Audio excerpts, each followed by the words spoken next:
Hello, everyone, and welcome to Conversations in Horror. I am your host, Kevin L. Powers, and we have a great episode for you this day.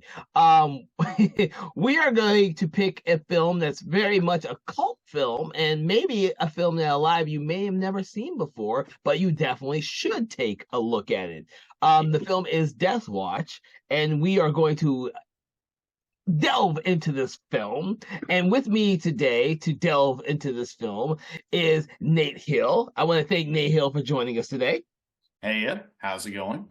All right. And the thing about this film is that it is a period horror film, which we have not actually tackled a lot of on the show. So I'm actually really glad that Nate actually suggested this as one of the films that we discuss in the show because it allowed me to rewatch the film because I hadn't seen it in a very long time. Nor had I, actually, but it remained a special place in my heart, along with a couple other things, neither here nor there. But Death Watch, this is a deep cut. Came out in the early 2000s. I understand about the same time as a Lord of the Rings and a Harry Potter movie. So, of course, nobody saw this film, when it first came out. But Oh, it is a period piece, a World War One trench movie, and you would think that a World War One trench would be an obvious place to have a horror film. I mean, it's already a horror setup right there. mhm. Uh, Adding monsters and actual ghosts and hell itself seems like the obvious thing. But I'm not sure there's too many other World War One horror movies out there. I think there's one called Trench 11, possibly. There is one called I think you're right. I think there is one called Trench 11, which I have not seen. But there are a couple of other. Our Point is a great one, but it doesn't take place during World War One. Is it? Oh, that's a Korean movie, is Yes, it? yeah, it's a different war movie. The Oh, thing is, I don't think very many war horror movies are done. I'm probably because they're so freaking expensive to do. Unless unless you have a big budget and you're trying to make like an authentic war film. well, uh, War horror films just aren't done enough, in my opinion. I actually enjoy them a lot, and that's kind of like how I didn't have any expectations for this film when I first saw it. To be honest with you, I wasn't used to seeing a lot of World War One horror films when I saw this.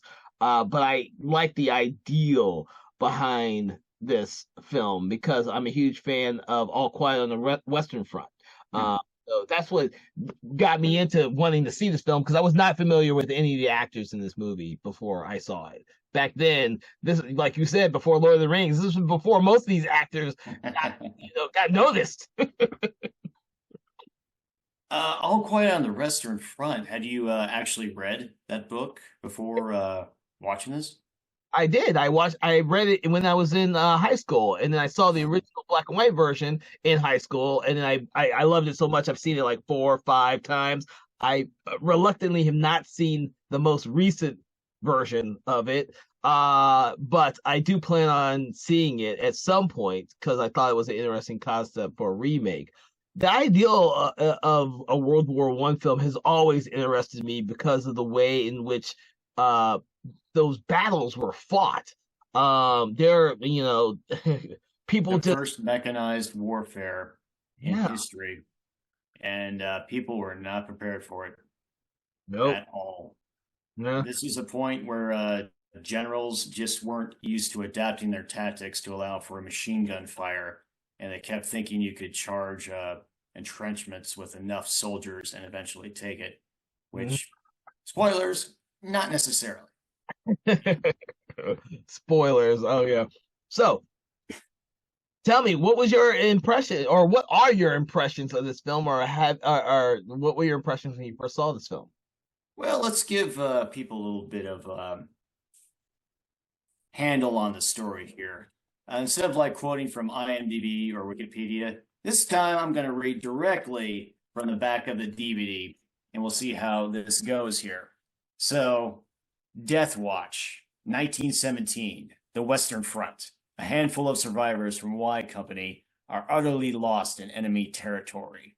They find shelter in an abandoned enemy trench, a claustrophobic maze of blind corners and underground tunnels overflowing with war dead and infested with rats. It is here the survivors of Y Company wait to be rescued.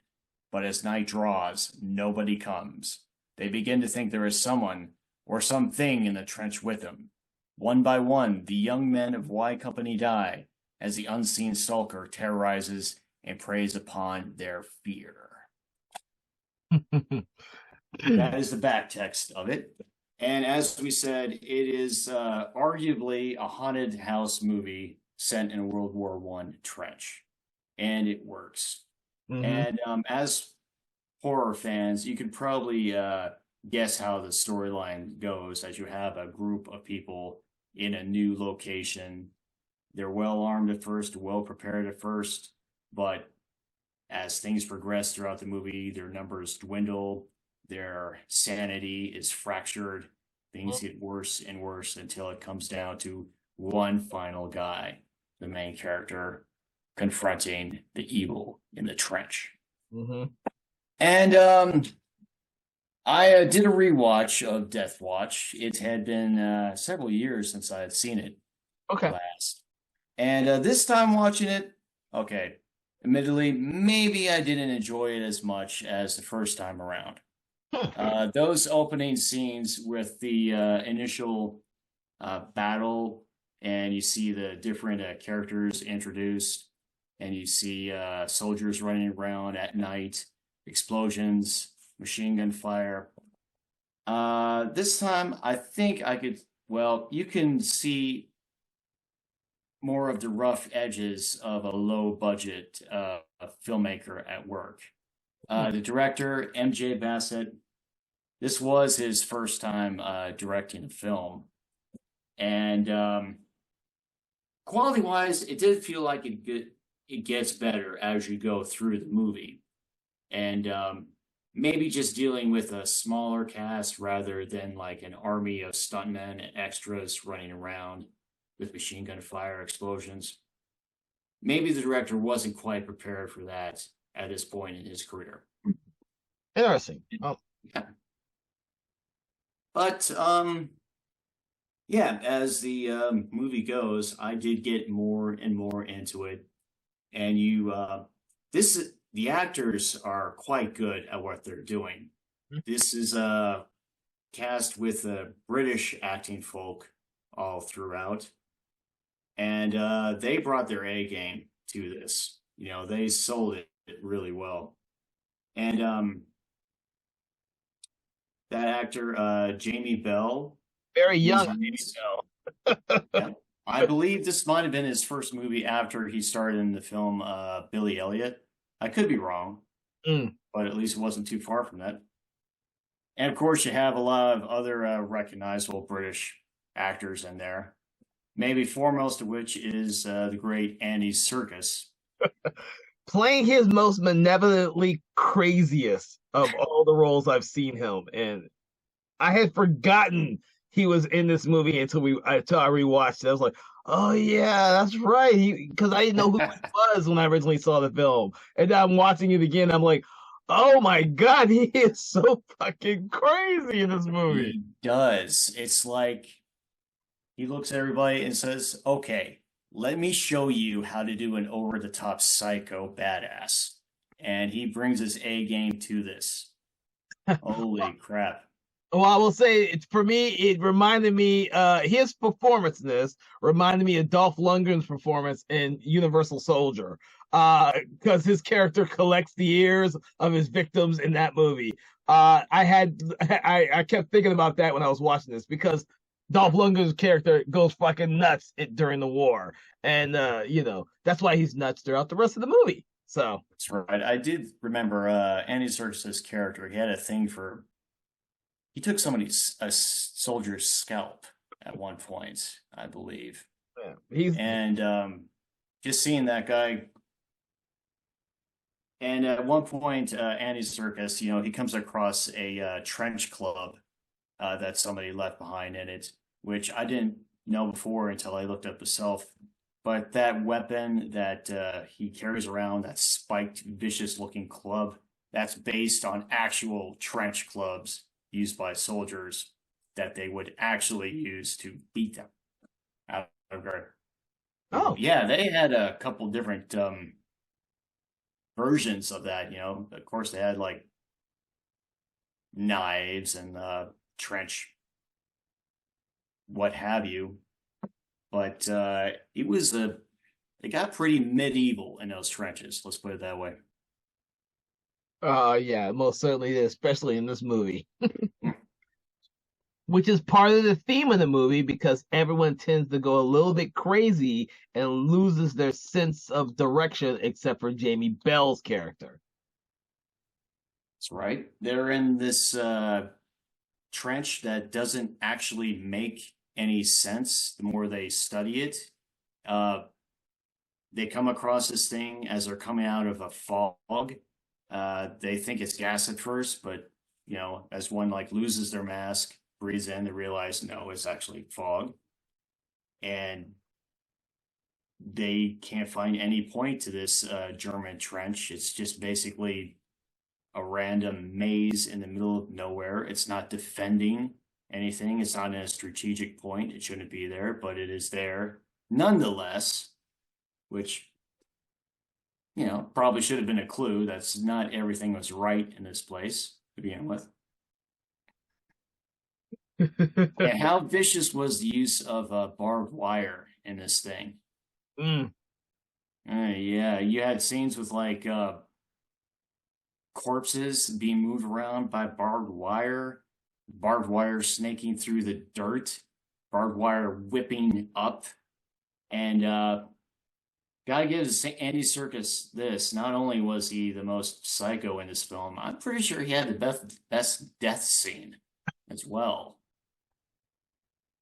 Yeah, I think Andy Serkis just enjoys what he does. He tends to whether he's playing a good guy or a bad guy, he tends to really bring a lot to those roles that he has. Even when he was in Peter Jackson's King Kong, which also starred Jamie Bell, so they got to play together again.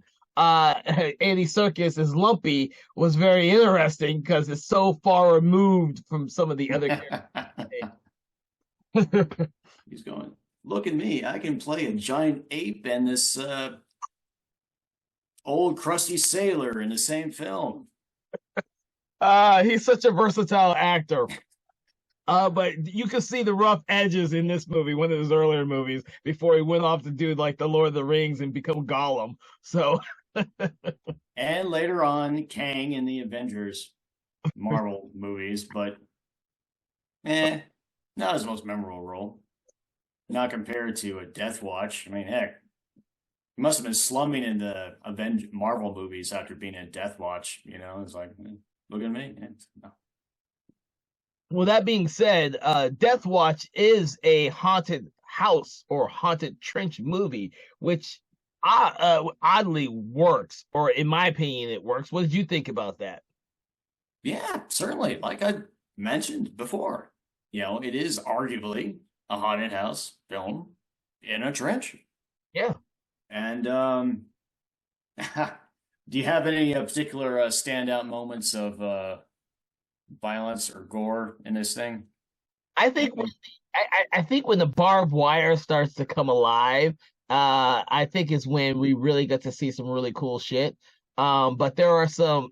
The thing is, I'm not sure if the director was trying to make a film in which he wanted to show the horrors of war by showing some extreme violence, or if he was just trying to make an effective horror movie. Because for like the first third of the movie, it really is a psychological movie that's just working on the audience's patience as well as that of the soldiers who don't know what they're doing because they're waiting to be rescued before all hell breaks loose.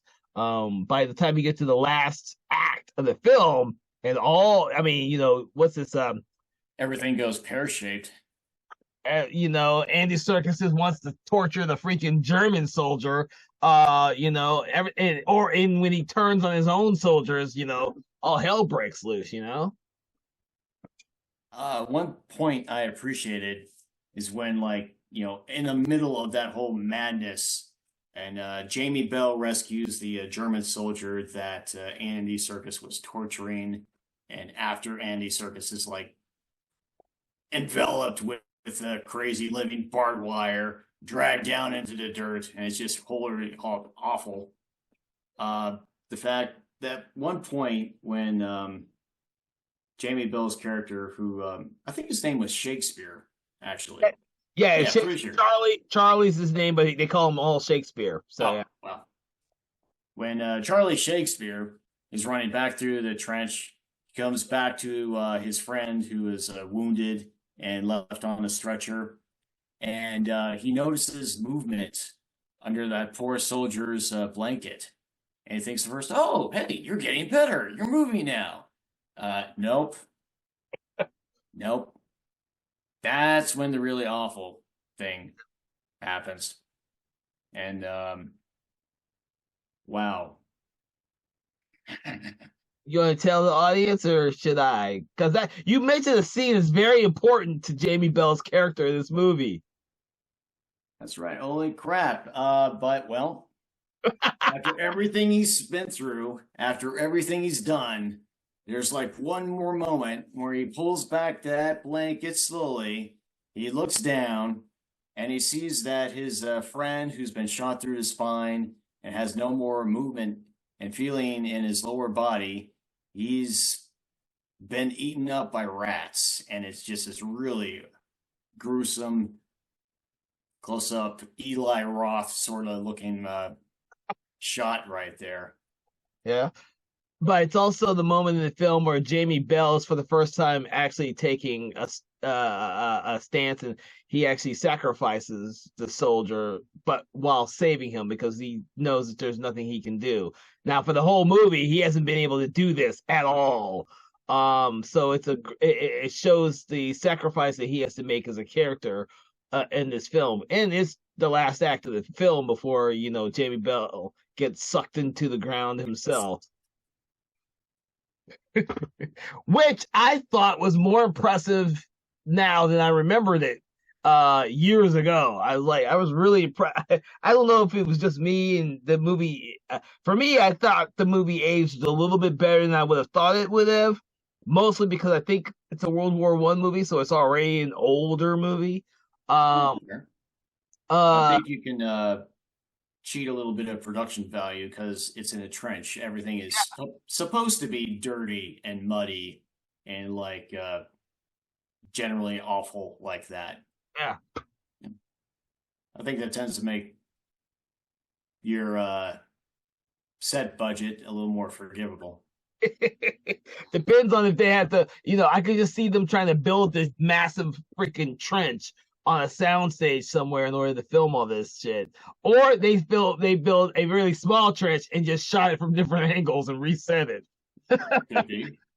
And at some point, the director was like, just cover it with muck. Just throw more muck on there.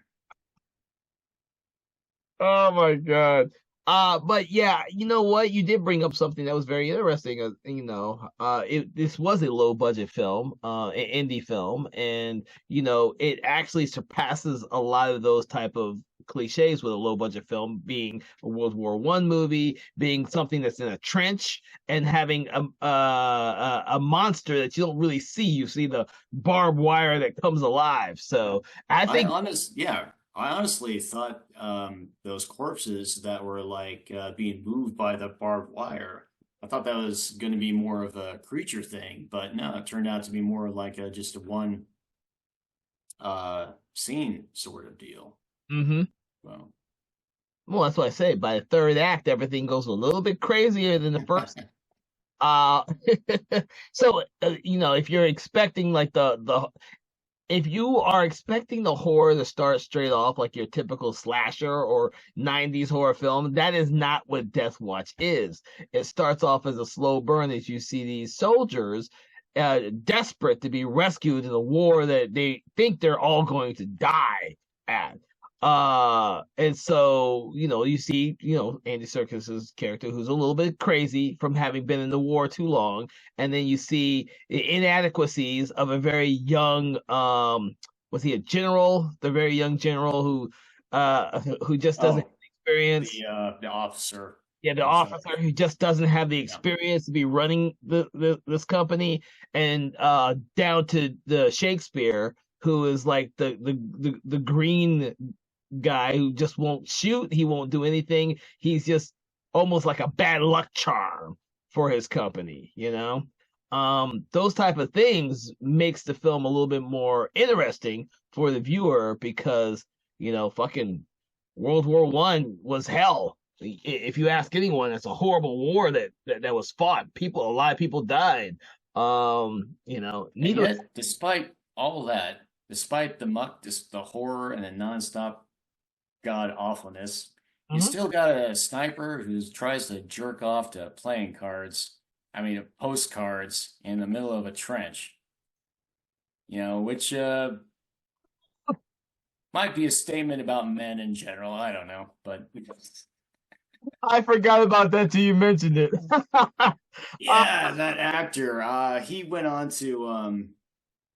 I think at that point he was known for being a sort of bratty teenage character in a sitcom up to that point.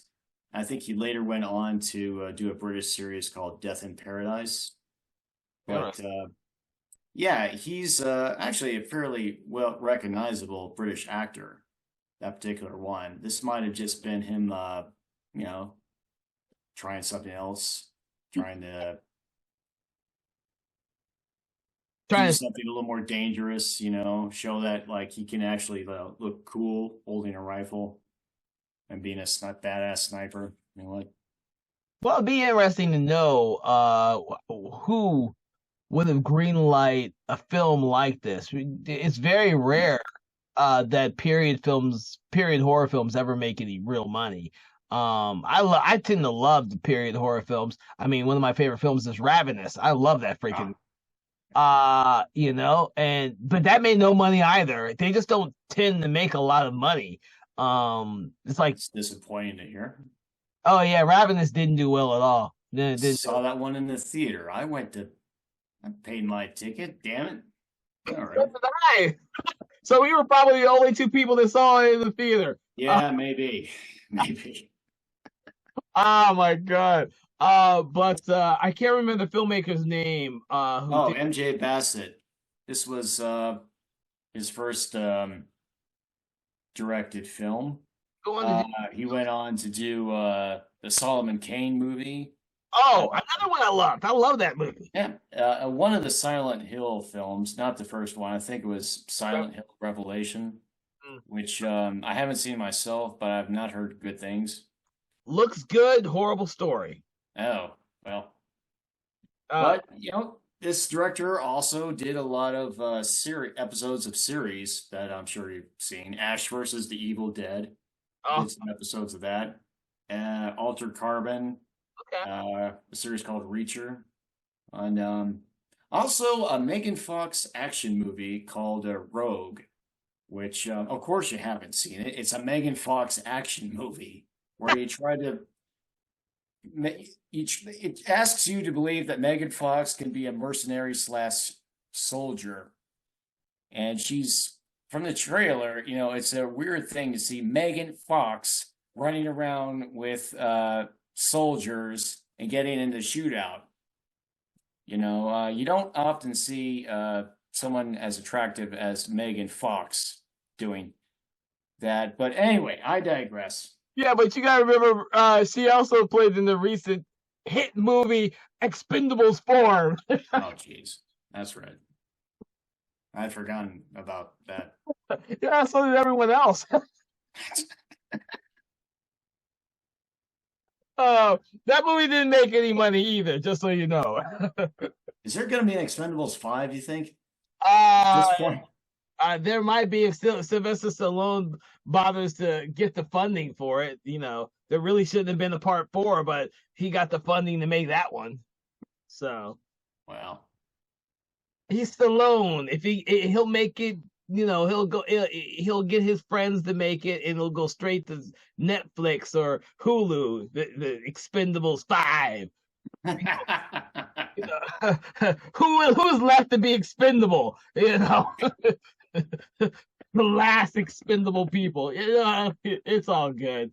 Uh, shit. We digressed the Megan Fox. How did Megan Fox do this? We went from talking about World War One British fucking haunted house, haunted trench movie to Megan Fox. The director eventually went on to direct a Megan Fox action movie. You know, Oh, I will say that the director did an amazing job on Solomon Kane. I probably need to add that to our list because I absolutely love that fucking movie. It's a shame what happened to the distribution in that movie. Because I think if it had been released theatrically instead of sitting on a shelf for years, it would have gotten more love. But you know, I remember that thing being on Netflix for a while. I don't know where yeah. it is at this point. Who knows? I had a bootleg copy of it before it reached the States. That's how I saw it before it came out in the States. So the thing, yeah. So if you didn't know, the movie was released overseas before it ever came over here. So I ended up getting like a copy of it from can't remember what country it was from. I can believe it. Because I was so desperate to watch this movie. I was like, oh, this movie's Why gonna be. were you desperate to watch it? I mean, I like the character it's based on. I love the Solomon King character, dude. I love that Yeah, whole. it is. But the movie isn't that much like the Solomon King character. Oh, but when I saw it, it was like this isn't like the Solomon character, but that's what got me to want to watch it. There are lots of films like that where, like Constantine. I don't believe Constantine the movie is very much like the comic book, but I absolutely love the movie Constantine, and the comic book can live on its own separate. I love both of them equally. That's how I love, Solomon Kane. Okay, it did bother me that they cast Keanu Reeves in a character who's supposed to be blonde and British and wearing a tan trench coat instead of a black suit. If you took like a photographic negative of Keanu Reeves in that outfit, that would be more like John Constantine than the character he played in that movie. I will not disagree with you on that at all. But the fact is that I still really enjoy the comic book Constantine or Hellblazer. I've never read the newer version of the comic book, so I absolutely love the comic book Hellblazer. I love the movie and wish that they had done a sequel by now, but they keep threatening to do a sequel to that movie. Talking about doing Constantine 2. And they keep. Which, I'm like, dude, it's too late to be doing that now. It's what, fucking 15 years later. Oh shit. But getting back to Deathwatch, since that is the movie we are discussing. We should be discussing. Actually, I had one more point about Deathwatch. One more little criticism. Yes, tell us. First, okay, it goes back to the opening scenes again. Okay. This time around, I did find the music isn't bad in this movie, excuse me. But I'd say in the first act, it did feel a little distracting. I think they could have pulled back on the background music a bit more and just let the action and the scenes breathe a bit. Interesting observation. I don't actually remember the music for this movie, to be honest with you. Normally I do, but I don't really remember it. This time around, I just found it noticeable. Okay. No particular reason. It just, again, first-time director. Maybe getting a little overhanded with that bit, but I will not disagree with you. A lot of first-time directors do go a little bit overboard on certain elements of their movies because they're trying to prove something. Maybe this was him trying to emulate a huge orchestra type sound for a World War One movie. I don't know. It's a good observation, though. It's an excellent observation to think about. And when I next watch the movie, I'll be able to have something else to think about because for the life of me, I can't remember the music for the movie. And I usually do take notice of the music in movies. So, yeah, you bring up an interesting point. Okay. All right, so that brings us to the end of this episode in which we have discussed the cult film, Deathwatch. I want to thank Nate Hill for joining us today. And for all of you out there, you listeners, I hope you've enjoyed this episode. And if you have enjoyed it, please check out some of our previous episodes. We've done lots of conversations about lots of different horror films, and we have plenty coming up. So make sure to check your calendars or check out the websites to figure out what we have coming up next and become a subscriber, because without you as subscribers, we cannot continue to do what we love to do, which is talk about horror films, and who doesn't like to do that? I want to thank you all for joining us today, and we hope to hear from you soon. All right? Have a good day. Everybody involved here and listening to this podcast is, I'm afraid you are going to have to watch a Megan Fox action movie called Rogue. I mean, that's just the way it is. Sorry, people, but we all got to do it now. We talked about it, and yeah. Well, if the audience wants us to do one on Megan Fox's Rogue, we will on a special date. So much, Nate, for joining me. I can't wait till we have another conversation. Everybody, have a good day.